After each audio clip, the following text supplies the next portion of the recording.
Le livre du ciel, tome 1. Jésus prépare Louisa pour le renouvellement de son mariage mystique dans le ciel avec la sanction de la Sainte Trinité. Il lui parle des vertus théologales. Un matin, après une période de 3 ans, Jésus me fit comprendre qu'il voulait ratifier le mariage qu'il avait effectué avec moi sur la terre, mais cette fois dans le ciel avec la sanction du Père et du Saint-Esprit, et à la vue de toute la cour céleste. Il m'avisa de me préparer pour cette grâce singulière. Pour lui obéir, je fis ce que je pouvais par moi-même. En vérité, cependant, puisque j'étais si misérable et inapte à faire correctement les choses, je le priai, lui qui est le plus grand des artisans, pour qu'il préside lui-même à ce travail de sainte purification. Autrement, je n'aurais jamais réussi à faire ce qu'il me demandait. Cette très grande grâce me fut accordée à la vigile de la Nativité de la Sainte Vierge Marie. Voici comment. Ce matin-là, mon toujours aimable Jésus vint en hâte afin de me préparer pour ce qu'il voulait de moi. Il me parla de la foi. Et pendant qu'il parlait, il me laissa à moi-même. Je ne sais pas pourquoi, il allait et venait continuellement.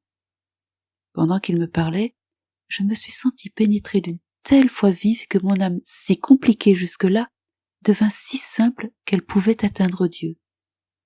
Ainsi maintenant, j'admirais la puissance de Dieu, sa sainteté et sa bonté, et tous ses autres attributs.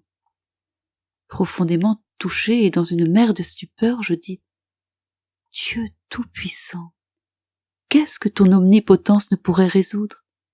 Ô sainteté sublime de Dieu, quelle autre sainteté si haute soit-elle pourrait oser paraître devant toi? » Considérant ma misère et mon néant, je me suis vue comme un minuscule microbe recouvert d'une fine poussière, pouvant être rapidement anéanti par un ver. Je ne voulais plus paraître devant la vertigineuse majesté de Dieu. Mais comme un aimant, sa bonté infinie m'attira à lui. Et mon âme s'écria « Oh, quelle sainteté, quel pouvoir et quelle miséricorde habite Dieu, lui qui nous attire avec une si grande bonté. » Il me sembla que sa sainteté l'enveloppait, que sa puissance le soutenait, que sa miséricorde l'émouvait et que sa bonté l'animait du dedans et l'immergeait totalement.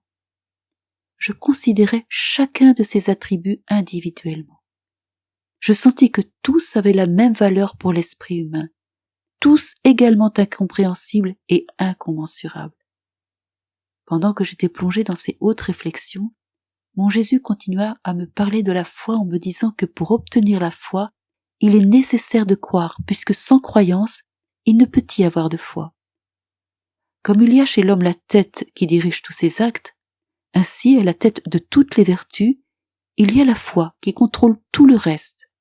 Mais comme la tête privée du sens de la vue ne peut faire échapper l'homme aux ténèbres et à la confusion, ainsi l'âme sans la foi ne peut rien et s'expose à toutes sortes de dangers. Si la tête privée de la vue veut diriger l'homme, elle pourrait bien le conduire où il ne voudrait pas aller s'il avait la vue. Comme la vue sert à guider l'homme dans chacun de ses actes, la foi est une lumière qui illumine l'âme, sans quoi on ne peut voyager sur le chemin qui mène à la vie éternelle. Pour avoir la foi, 3 choses sont nécessaires.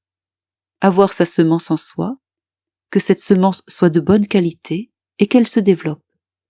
Nous savons que c'est le Seigneur qui jette la semence en nous. Puisque nous ne pouvons pas penser à quelque chose si nous n'avons pas d'abord quelque connaissance sur elle, nous devons être reconnaissants envers ceux qui nous informent sur les choses de la foi. La qualité de cette information n'est pas sans importance, et celui qui enseigne doit être habité par ce qu'il enseigne. Si l'enseignement est falsifié, il falsifiera le récipiendaire. Quand nous sommes assurés de la qualité de nos connaissances, notre foi a besoin d'être nourrie pour qu'elle puisse grandir et se développer. Avec nos efforts, elle se développe jusqu'à maturité. Elle produit la vertu d'espérance, la sainte espérance, sœur de la foi. L'espérance dépasse la foi et est l'objet de la foi.